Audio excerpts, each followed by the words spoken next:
আমার লাস্ট একটা ভিডিওতে আমি বলেছিলাম যে নামজারি করার জন্য হচ্ছে সাব রেজিস্ট্রি অফিসে নামজারি করার জন্য টাকা দেওয়া লাগে। এটাতে আপনারা অনেকে দ্বিমত করেছেন যে নামজারির জন্য তো সাব রেজিস্ট্রার কোনো টাকা খায় না।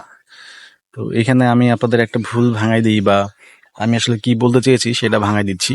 সেটা হচ্ছে যে আমরা যারা নতুন জায়গা জমি কিনি, অধিকাংশ মানুষই হচ্ছে এটার কাগজপত্র ঠিক মতো বোঝে না, যার ফলে কোনো একটা মুক্তারকে মানে দলিল লেখকের উপর খুব বিশ্বাস রাখে, তার উপর আস্থা রেখে মূলত হচ্ছে জায়গা জমি ক্রয় বিক্রয় হয়ে থাকে। তো মুক্তারকে বারবারই হচ্ছে যারা ক্রেতা তারা বলে যে ভাই দেখেন এই জমিতে কোনো সমস্যা আছে কিনা, থাকলে আমাদেরকে বলেন, তাহলে আমরা এটা নিব না। তো ওই মুক্তার ঘেটে ঘুটে তার সকল পর্চা টর্চা হিস্ট্রি ঘেটে ঘুটে যখন গ্রিন সিগন্যাল দেয় যে হ্যাঁ এই জায়গাটা সঠিক, আপনি কিনতে পারেন, কোনো সমস্যা নাই। তো একটা মানুষ যখন 30 লাখ 40 লাখ 20 লাখ যাই হোক যে কোনো একটা অ্যামাউন্টে জায়গাটা কেনার পরে মানে রেজিস্ট্রি হয়ে যায়, রেজিস্ট্রি হওয়ার পরে যখন সে বুঝতে পারে যে এটা আসলে একটা নামজারি করতে হবে, মিউটেশন করতে হবে, তখন কিন্তু সে নিজে নিজে এই কাজটা কিভাবে করা লাগে পুরো প্রসেসটা জানে না। তখনই হচ্ছে 90% লোক, 90% ক্রেতা ওই মুক্তারের উপরে বা হচ্ছে ওই দলিল লেখকের উপরে নির্ভর হয়। তাকেই বলে যে আমার নামজারিটা আপনি করে দেন। আর মুক্তাররা এই সুযোগটা নিয়ে থাকে, অথবা মুক্তার কাউকে না কাউকে রেফার করে যে আপনি ওর কাছে দেন, ও আপনার নামজারিটা করে দিবে।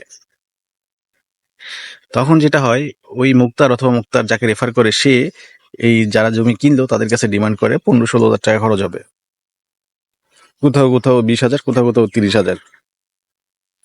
তো এই প্রক্রিয়ার মাধ্যমে যে টাকাটা নেয়, তার মানে কি এই নামজারির টাকা লেনদেনটার উৎপত্তি হচ্ছে সাব রেজিস্টার। এইখান থেকে শুরু হয়। তো এখানে আসলে ভুল বোঝার কিছু নাই। ওই দলিল লেখকরাই আছে মূলত ওই টাকাগুলো নেয়, নিয়ে তাদের অফিসিয়াল যে ফরম্যাট আছে, মানে দুর্নীতির ফরম্যাট, কাকে কাকে টাকা দিলে কাজটা দ্রুত হবে এবং যে নামজারি করবে তাকে অফিসেও আসা লাগবে না, ওই প্রক্রিয়ায় তারা নামজারিটা করে।